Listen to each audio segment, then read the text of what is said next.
What's up, guys and gals? Welcome back to the Nerd Castle for the next episode of Stardew Valley. Okay, I lied. I said I was going to walk back around, and then I got into a conversation with my neighbor.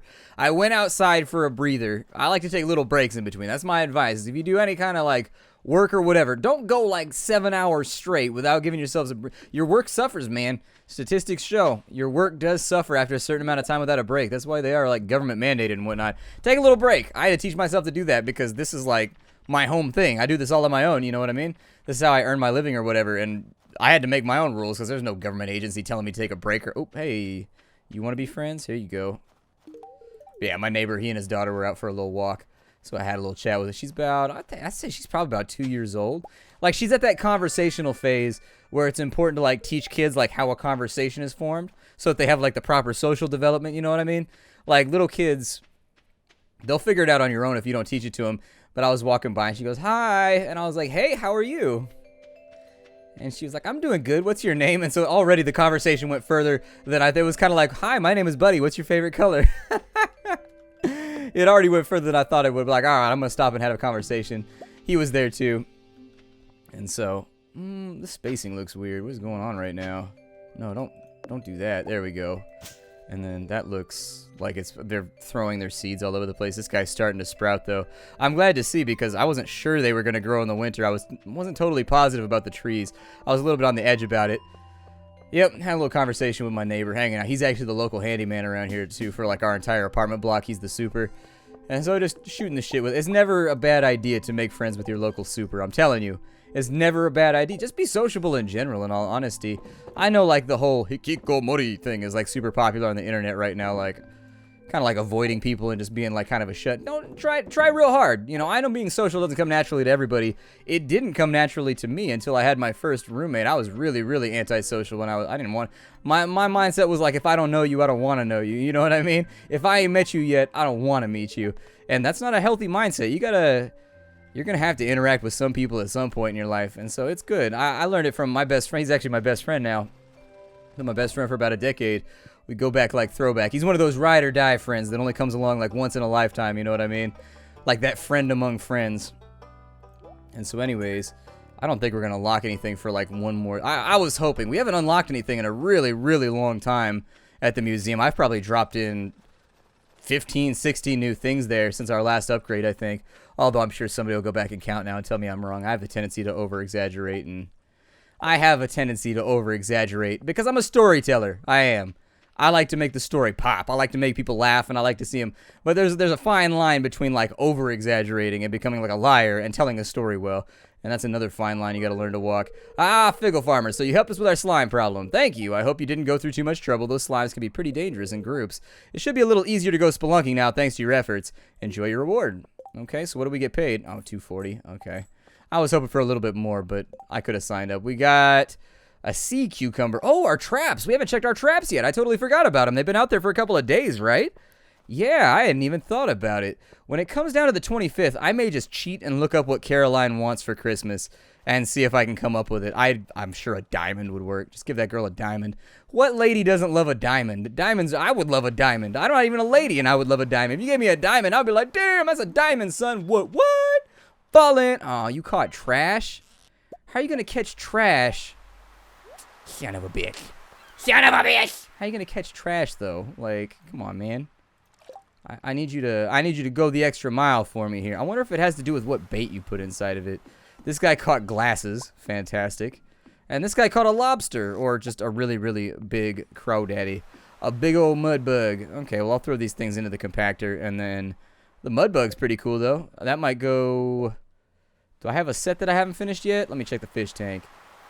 Got river fish, and we've got specialty fish. Yeah, unfortunately, I already did that one. So I might it might show up in one of the other, maybe it's in the chef's bundle, possibly. It is a lobster, after all. You know, lobster used to be thought of as, like, a low-class fish. Like, it used to be called, it wasn't, like, always, like, a fancy dinner.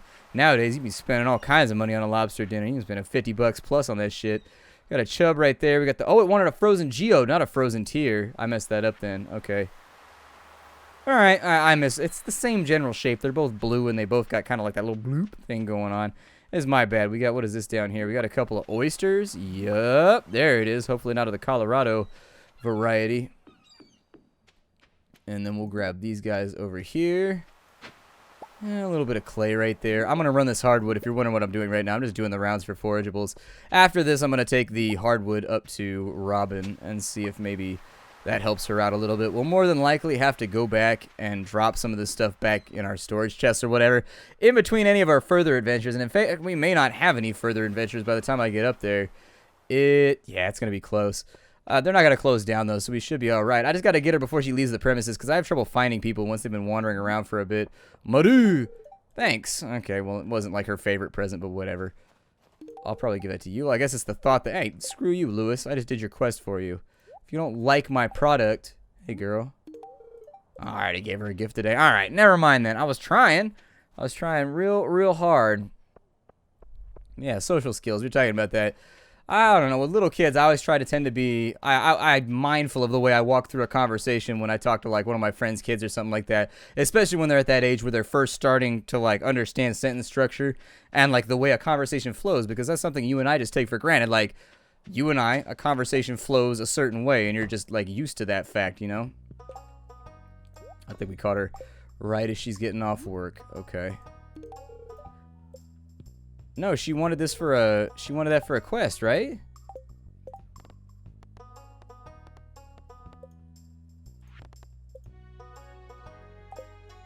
That's weird. Did I not accept the quest? I thought I clicked accept. It was off camera, so I can't go back and check. That's odd. That's very odd. I don't know what to say about that one. Sorry, guys. I guess I just wasted our time a whole bunch. Yeah, I don't know. There's a way a conversation flows between greetings and, like, the body of the message and then reacting to one another. And it's kind of, part of it's that I'm interested in linguistics. I would have gone into sociology or linguistics had I known how unproductive, like, they just don't make that much money. And unfortunately, I was trying to secure my future when I was in college. I saw it as, like, I'm spending this much money on an education. It's coming out of my pocket. Nobody's helping me with this. So, like, I want to get bang for my buck when I go to college. And so I went straight to the science department. You know, and that was one of my main questions. Like, I'm interested in all the sciences. I like science in general. Which ones pay the best? And they started pointing me at geology and some other things. And I'm like, all right. I just wanted to get it locked down. Now, that probably was not the best way to go about my collegiate experience. That was probably poor choosing on my part in a lot of ways. However, we need that Nautilus shell for one of our sets. Don't really need any more clay. I'm sitting on just buku clay right now. I'll probably sell those last two right there and just get them out of the way. I don't need the last sturgeon either, so we'll make a little bit of money today. We're not going to make a lot, but it might put us up over 20,000, which is where I would like to be going into the next season. That ensures that we have enough money to buy all the seeds that we need. I've got to work on the spring crops bundle. I really dropped the ball on that one, and so that's something that oh, we've got loads of iron in here. I thought we were out. Well, let's get to work smelting that then, because I need a few more iron bars. I've done very, very poorly at staying up on my iron bar supply, and I've got another furnace. I could just place it over here. There's not really enough room. I don't want to overstock myself at the moment. Let's continue with this as well. Part of me wants to make the upgraded and unlock dock. Part of me wants to unlock ducks. That was actually surprisingly difficult to say. Part of me wants to unlock ducks before the end of the next season. Oh, we needed to refine these glasses. And we also needed to break that CD. I think one will give us quartz and one will give us something. I don't remember exactly what we get out, but we get something out of these. I don't think either gives you, like, iridium or anything crazy like that. And if it does, then I'll definitely be checking. I will be up in there, and I will definitely be checking in the future. I'm just going to store this stuff for right now. I'm not trying to set up any of the sets at the moment. I just don't feel like going over there. I apologize for any noises you hear in the background. Summer season's officially here where I live. It's been around 85 the last week or so, 85 degrees Fahrenheit. And so summer is definitely on its way in. And so along with that, I live facing the pool. So you look out my window and the community pool, I could reach out and, like, almost put my hand in it. That's how close I am. And so if you hear little kids running around screaming and making lots of noise, I apologize. You're just going to have to deal with it. I've got a directional mic. I've done the best that I can, but it is what it is. That's how summer is around here. And it's not something that I can fix. That's the thing, is, like, people are going to go to the pool either way. Nor would I expect them not to, just so I could record. Worst case scenario is if it gets really bad, I'll record at night instead of recording during the day because nobody swims at night. Yeah, we made some money right there. That's not too... I forgot I sold the cheeses, though, too. We did well on foraging as well, though. We actually made, like, almost $1,500 from that foraging foray. And so that's not bad. That's not bad at all. Let's get back down into the dungeon. Today is going to be all dungeon all day long. I'm going to harvest off some of our, yeah, there. Oh, we got quartz out of both of them. I wasn't expecting that. Okay. Wasn't expecting to get quartz in the slightest. I thought I'd get something else out of, I knew I get quartz out of one of them, but I thought the other one, oh, you get refined quartz. So it saves you a bit of a step right there. Cat's out here just sleeping in the snow. Being a baller, that's how the real boss do. That's how the real boss do, is hanging out in the snow, not giving a damn. We got a couple of big eggs today. Actually, we got a bunch of large eggs. Thank you, chickens. You guys did good today. You guys did very, very well. You've earned yourself a couple of pets. A couple of pets for chickens that have gone beyond. I mean, if I had chicken-related medals, I would give you that for it. Like, I do wish there was like a medal of chicken honor, where chickens, it's got to be painful. Like I said previously, it's got to be bad. Pooping that shit out, that's a... I feel like the game is messing with me right now. I really sincerely do. Did I have this many trees down in here? Maybe I did. And I dug them up or something. I don't know. Let's put the trees back in. I think I dug them up. They were only in like sapling phase anyway, so whatever. I obviously messed up right there, but you know what? Sometimes you just got to swallow your pride or whatever else is in your mouth at the moment. And just kind of let it go. Just let it go. Yeah, I love linguistics. I always wanted to get into it. And I took some extra... that's not how we harvest milk right there. I hit the wrong key. So anyways, I took some linguistics classes and some like random anthropology stuff. And they didn't charge at my school for credits. And so you could take as many classes as you wanted to, as long as they didn't conflict or anything like that. And so I did take a lot of extra classes that I didn't need to take, simply because I enjoyed it and I liked the act of learning, and I liked being on campus with my friends and stuff like that. And I didn't mind it. I thought it was a pretty cool thing. Can I pet you guys like one extra time after I milk you? I thought the pet was included with the milking, but it looks like I can double up right there. I can double dip a little bit. Double dip a little bit. Alright, I want to get my Busta Rhymes on right now. Although Busta Rhymes, I think, is on a new track right now. I think he's on a new track with Wheezy or somebody like that. I'm not a big fan of Lil Wayne, but man, I go back for Busta. I'll go in for some Busta Rhymes. Dude's got the motor mouth on him, and as somebody who likes motor mouth type stuff, it works. I've got a motor mouth. He's got a motor mouth. Sometimes you got to move quick. Sometimes you don't got time for like that kind of slow speaking style. I've noticed every country has that group of people that speak slowly.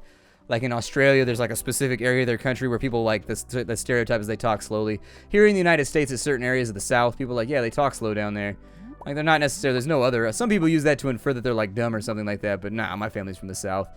They talk slow. I talk quickly because I get frustrated with my family because they talk too slow. I'm like, yeah, you know, I was looking at it a little bit earlier today, and I don't know. I don't think that one's going to come around for us. Just talking real slow. You're like, you could have said that sentence so much quicker. All right. I don't know if that's going to dig out from right there. There we go. That'll work. That'll work. We picked up a couple of good things in there. I should probably...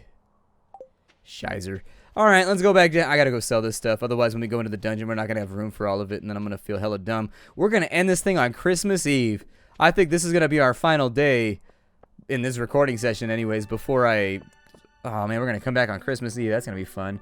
I love Christmas Eve. I like Christmas and festivities in general.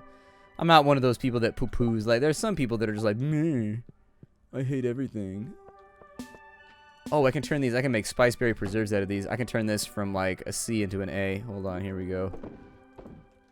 There we go. Get those rocking. You should always do the thing that brings you the most money when you're trying to do this kind of stuff.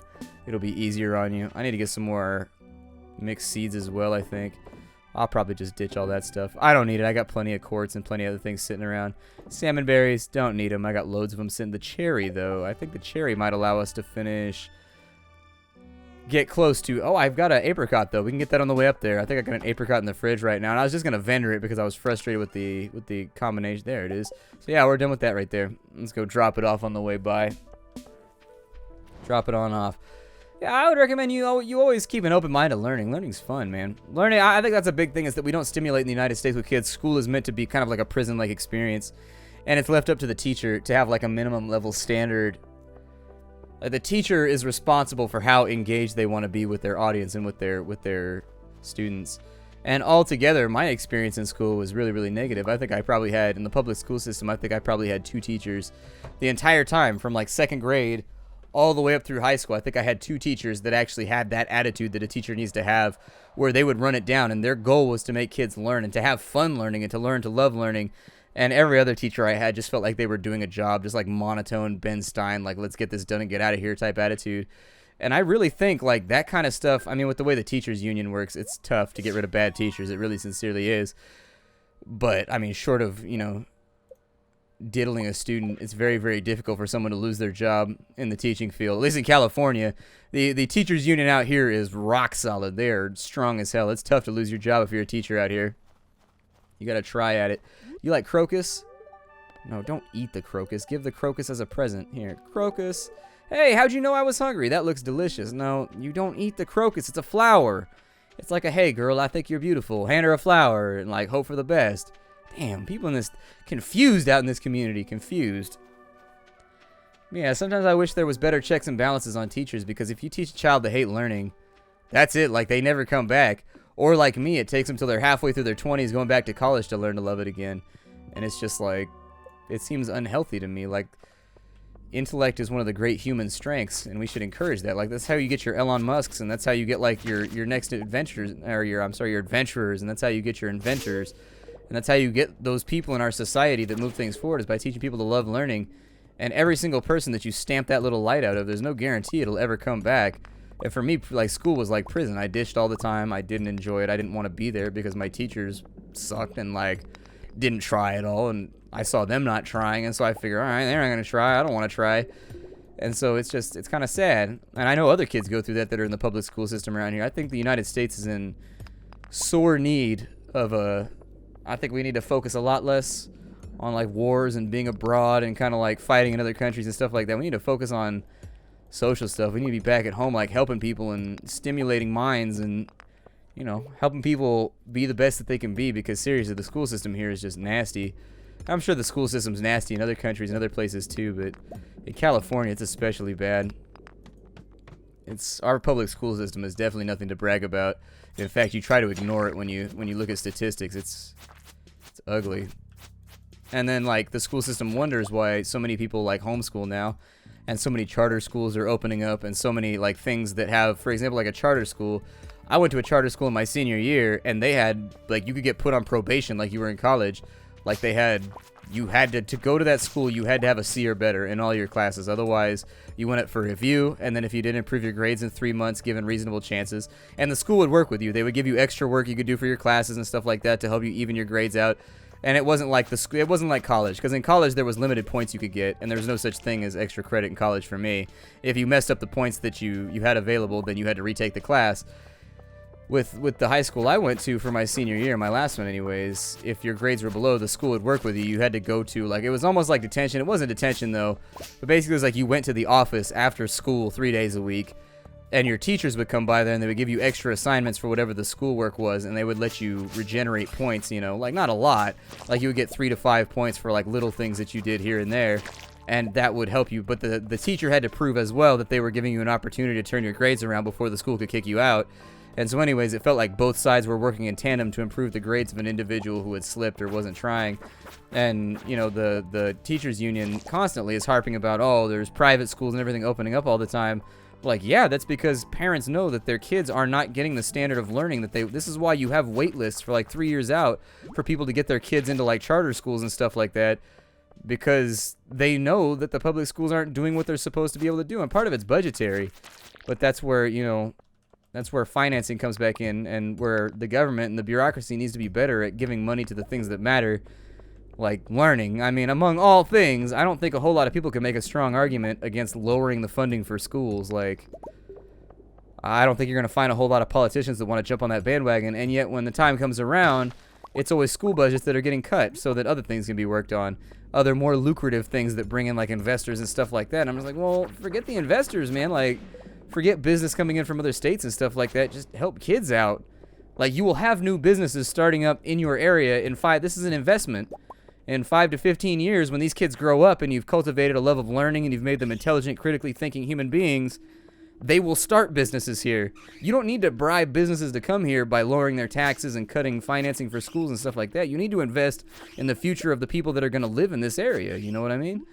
And it frustrates me sometimes because it seems like the answer is so obvious, and yet the corruption and all that runs so deep in so many of these little bureaucracies that you feel like things aren't going to change. But that's, I guess, why we vote, and that's why we participate in the process, I suppose. Although I kind of feel like the process is broken too. I don't know. I mean, any process that will voluntarily cut funding to schools over anything else. I mean, to my mind, cutting funding to schools is the last thing you do. Like, you focus on, like, law enforcement. Intelligent law enforcement, by the way. Not just, like, law enforcement for the sake of law enforcement, but law enforcement that actually works. Law enforcement that's, like, focused on rehabilitation and reintegration into society and kind of trade training. Like, my dad, he can't get enough people that want to be roofers. Train some convicts to be roofers. Like, teach them applicable life skills. That people teach them how to work in a farm field and stuff like that. Like, teach them applicable life skills that they can get back on their feet, do jobs that nobody else wants to do, that pay reasonably well. I mean, you've got a chance. What is that? Yoba's blessing. Oh, I'm invincible. Cool. Like, don't cut law enforcement. Don't cut funding to schools. Like, it just seems so obvious to me, and yet I guess to other people it's not. I don't know. Maybe I'm wrong. Tell me what you think down below, but I always feel like education should be the last thing that should ever be fiddled with, or at least reduced anyways. I don't like the current system they have where they give like a bare minimum amount of money per student. Things aren't linear like that. That's not how life works. Different schools will have different expenses. Right now where I live, the expenses for schools are drawn from the kids that, so for example, how it works, let's say you have 3 schools. One's on the rich part of town, one's in the middle class part of town, and one's in the poor side of town. The funding is gerrymandered so that the taxes that come from the area where the school is pay for the school. That should not be how it works. Like, you can't, it seems like it sucks to me that just because where you're born, you have a shitty school now. A school where nobody cares, there's no sports program, there's no law enforcement in your area of town. You're just doomed, like, from the start. It's the trap. That's why they call it the trap. The middle class area gets a little bit, and they do all right. And sometimes they tend to pull ahead by getting grants and stuff like that, by having really successful sports programs and whatnot. And then you go to the rich area of town, and it's like a Gold's Gym. When you go inside their gym, they've got like hundreds of workout machines and stuff like that. They've got 3 full-size Olympic swimming pools. Like, it's hard for their kids to fail because they have so many of these resources available. And you look at the other schools on the other side of town, and it's like, why don't we put this into a pot and split it evenly?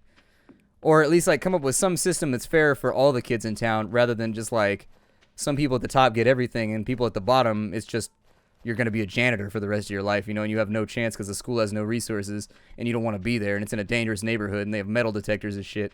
I don't know, it frustrates me. I'm sorry to get off on a rant, but it frustrates me. There's so many things in this world that just, like, they seem so obvious. Like, so many countries have figured this out. Like, you could look at, like, for example, the Norwegian model or the Finnish model. And, like, yeah, they do have smaller populations than we have, which introduces some problems. But still, like, look at the way that they teach their children. And let's bring that over here because their marks are very high and things are going very well for them as far as their educational system is concerned. And I always feel like if somebody's doing better than you, then you should study that person so that you can do better too. Or study that group that's doing better than you so that you can do better and take the things that they're doing that works. And obviously, they probably have things in their system that do not work. And so we go over, we talk to them. We have, like, people spend time over there from our bureaucracy with people from their bureaucracy, figure out what does and doesn't work. And then we start, you know, copying and getting rid of the things that don't, keeping the things that do. It just seems obvious to me, but maybe it's not that simple. My name is Splattercat. This is the end of our episode. It is Christmas Eve. I will see you all in the next episode of Stardew Valley. I apologize for my rant on this one. Sometimes I get off on a tangent, and this is one of those things that I'm very passionate about that frustrates me very much. I don't like to see kids left without opportunity. Everybody should have the same fair chance at a decent shot in life. And it frustrates me to know that some kids just start out so far behind the goalpost that it's almost impossible unless they're incredibly exceptional. And so I'll see y'all next time. Bye, everybody.